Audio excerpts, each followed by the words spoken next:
Hello, నేను ఈ channel start చేసినప్పటి నుంచి పెన్నాహోబిలం వెళ్ళాలి అని అనుకుంటున్నా, కానీ అది ఇప్పుడు కుదిరింది. చాలా బాగుంటుంది గుడి. సో వీడియోని స్కిప్ చేయకుండా చూడండి, గుడి మొత్తం చూపిస్తా. కాళ్ళు కడిగేసుకొని లోపలికైతే వెళ్ళిపోదాం. ఇదే ఎంట్రీ అన్నమాట లోపలికి. గుడికి నాలుగు వైపులా మనకి ఎంట్రీ అయితే ఉంటుంది. నాలుగు వైపుల నుంచి మనం గుడిలోకి అయితే రావచ్చు. నాలుగు వైపులా 4 గోపురాలు ఉంటాయి, చాలా అందంగా ఉంటాయి. చుట్టూ చెట్లతో చాలా బాగుంటుంది. ఇక్కడ మనకి అన్నదాన సత్రం కూడా ఉంటుంది, కానీ మేము వెళ్ళినప్పుడు పెట్టలేదు. టెంపుల్లోకి వెళ్దాం పదండి. లోపల చాలా అద్భుతంగా ఉంటుంది మనకు. ఇది ఎంట్రీ. ఇక్కడ టెంపుల్లో కోతులు చాలా ఎక్కువగా కనిపిస్తాయి మనకి. అడవి ప్రాంతం కదా ఇది, సో అవే ఉంటాయి ఇక్కడ.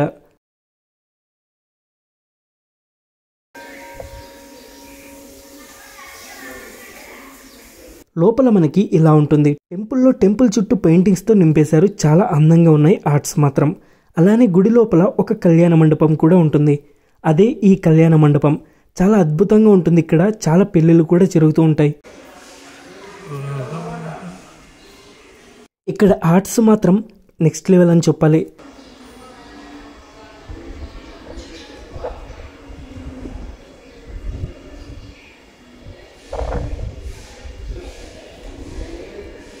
ఇక్కడ మనం లక్ష్మీ సమేతుడైన నరసింహస్వామిని చూడొచ్చు. అలానే భక్త ప్రహ్లాదుడిని అండ్ శ్రీ మహావిష్ణువు యొక్క 10 అవతారాల బొమ్మలు కూడా ఉంటాయి ఇక్కడే. అవి కూడా చూడొచ్చు మనం. కూర్మావతారం, మత్స్యావతారం, వరాహం, నరసింహస్వామి, వామనవతారం, అలానే పరశురాముడు, రాముడు, బలరాముడు, కృష్ణుడు, కల్కి భగవానుడి ఆర్ట్స్ అన్నీ కూడా ఉంటాయి. ఎవరు వేశారో కానీ అద్భుతంగా ఉంది. ఇది గుడి వెనక వైపు ఉండే గోపురం. ఈరోజు గుడిని మేము వెళ్తున్నప్పుడే క్లీన్ చేస్తున్నారు. గుడి లోపలికి వెళ్ళటానికి ఇంకా ఒక 3 గంటలు పడుతుందన్నారు. అందుకే బయటికి వెళ్ళాం. ఇదే రథం. ఇక్కడ మనకి రథోత్సవం కూడా జరుగుతూ ఉంటుంది. అప్పుడు ఇంకా చాలా బాగుంటుంది. ఇక్కడ జనం మాత్రం చాలా మంది వస్తారు. అప్పుడు నడవటానికి కూడా మనకి ప్లేస్ ఉండదు, అంతమంది వస్తారు. బయట నుంచి మనకి వ్యూ అయితే ఇలా ఉంటుంది. చాలా లేట్ అయిందని మేము ఫుడ్ తినేసాం. అక్కడ అన్నదానం పెట్టలేదు మేము వెళ్ళినప్పుడు, అందుకే హోటల్లో తిన్నాం. చాలా లేట్ అయిందని.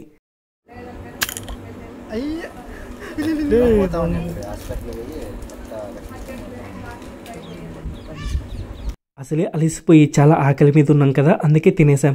అక్కడే తినేసి ఒక సోడా తాగేసి వెళ్ళిపోయాం. ఇక్కడ మెట్ల మీద లక్ష్మీ నరసింహస్వామి అలానే వినాయకుడి విగ్రహాలు ఉంటాయి చిన్నవి. ఇక్కడే రథోత్సవం జరిగినప్పుడు టెంకాయలు కొడుతూ ఉంటారు.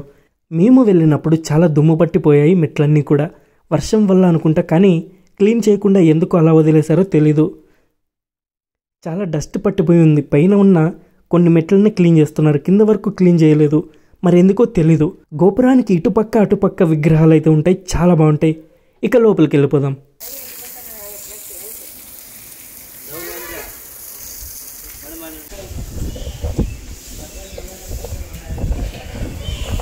లోపలికి వెళ్ళేకి ఇదే దారి. మనం వచ్చింది ఇప్పుడు ఇలానే అనమాట. గుడి అయితే క్లీన్ చేయడం అయిపోయిందంట. లోపల గోపురానికి ముందు 2 విగ్రహాలు ఉన్నాయి. చాలా అంటే చాలా ఓల్డ్ ఉన్నాయి. ఇవి ఎవరివో నాకు తెలీదు, మీకు తెలిస్తే కామెంట్ చేయండి. అటుపక్క మనకి టెంకాయలు కొట్టే స్థలం ఉంటుంది. ఇక్కడే టెంకాయలు కొడుతూ ఉంటారు. మా వాళ్ళు వచ్చినప్పటి నుంచి ఫొటోస్ మీద ఫొటోస్ తీస్తూనే ఉన్నారు. ఇది టికెట్ కౌంటర్. టికెట్ తీసుకుని లోపలికి వెళ్దాం. టికెట్ అయితే ఇలా ఉంటుంది. సరిగ్గా ప్రింట్ కూడా వేయలేదు. ఓకే, సో ఇప్పుడే దర్శనమైంది. చాలా అద్భుతంగా జరిగిందని చెప్పాలి దర్శనం. లోపల మనకి వీడియో తీయడానికి ఉండదు, అందుకే తీయలేదు. దర్శనం చేసుకొని బయటకు వచ్చాం. అలా కాసేపు కూర్చుందామని. చుట్టూ మనకి ఇక్కడ పొలాలు ఉంటాయి, అలానే అడవిలాగా ఉంటుంది కదా. మనకి ఇక్కడ ఇల్లు జనం అనేది అస్సలు ఉండవు. ఉన్నా కూడా అక్కడెవరు ఉండరు.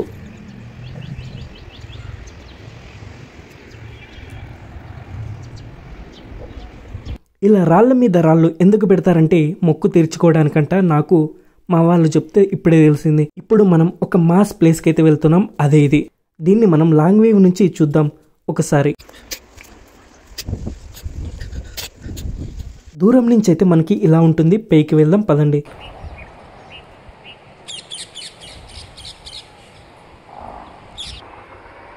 దగ్గరగా వెళ్ళి చూపిస్తా కొంచెం. సన్ కరెక్ట్గా నరసింహస్వామి నెత్తి మీద ఉన్నాడు అనమాట. అందుకే మనకి అంత క్లారిటీగా అయితే కనిపించదు. హాయ్ ఫ్రెండ్స్, మనం ఇప్పుడు ఎక్కడున్నామంటే లక్ష్మీ నరసింహస్వామికి దగ్గరగా ఉన్నాం. చూపిస్తా. సన్ ఎక్కువ ఉందన్నమాట, అందుకే మనకి నీడ పడుతుంది. ఇటువైపు మెట్లు ఉంటాయి, ఇటువైపు నుంచి మనం ఇలా వెళ్ళాలి పైకి.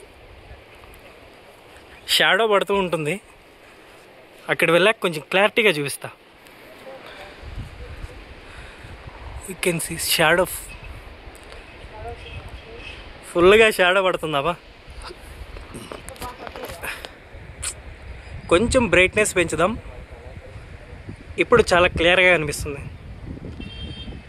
పైకి వెళ్దాం అలానే. ఇక్కడ మెట్లు ఉంటాయి, ఇవైతే ఎక్కే మెట్లు కాదు, ఎవరు ఇటువైపు రాకండి.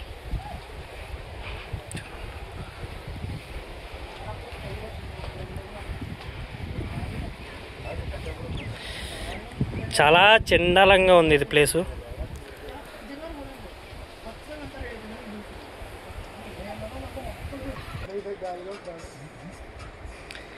ఇదే హిరణ్యాక్షుడు, కాదు హిరణ్యకశిపుడు. ఇక్కడ నరసింహస్వామి. చాలా బాగుంటుంది విగ్రహం అయితే, కానీ గబ్బులే పెట్టినారు. పెయింట్ కొట్టాల, పెయింట్ కొడితే ఇంకా చాలా బాగుంటుంది. ఎవరైనా దాతలు ఉంటే దానం చేయండి. ఇంకా కొంచెం పైకి వెళ్దాం, క్లారిటీగా కనిపిస్తుంది. ఇక్కడి నుంచి గుడి కనిపిస్తుంటుంది మీకు. ఇక్కడ గుడి ఉంటుంది, గుడికి ముందు లక్ష్మీ నరసింహస్వామి విగ్రహం ఉంటుంది. మీరే వచ్చి పెయింట్ కొట్టియండి. ఇది ప్రహ్లాదుడు. సో వీడియో లెంత్ అయితే ఇప్పటికే చాలా ఎక్కువగా వచ్చింది. మీకు అసలైన వీడియోస్, వాటర్ ఫాల్స్, నేచర్ని అంతా నెక్స్ట్ వీడియోలో చూపిస్తా. ఆ వీడియో అయితే అద్భుతంగా ఉంటుంది, అస్సలు మిస్ అవ్వకండి. అందుకోసమే మా వీడియోని లైక్ చేసి సబ్స్క్రైబ్ చేయండి. అలానే మీకు తెలిసిన వాళ్ళకి షేర్ చేసి ఒక కామెంట్ పెట్టండి. మీరు వెళ్ళి ఉంటే ఒక కామెంట్ పెట్టండి మీకు ఎలా అనిపించిందో. అండ్ దీని లొకేషన్ అయితే ఉరవకొండ మండలం పిన్నాహుబలంలో ఉంటుంది ఈ టెంపుల్ మనకి. సో ఈ వీడియో అయితే మళ్ళీ కలుద్దాం. 6x పెట్టుకో, క్లియర్ కనిపిస్తుంది.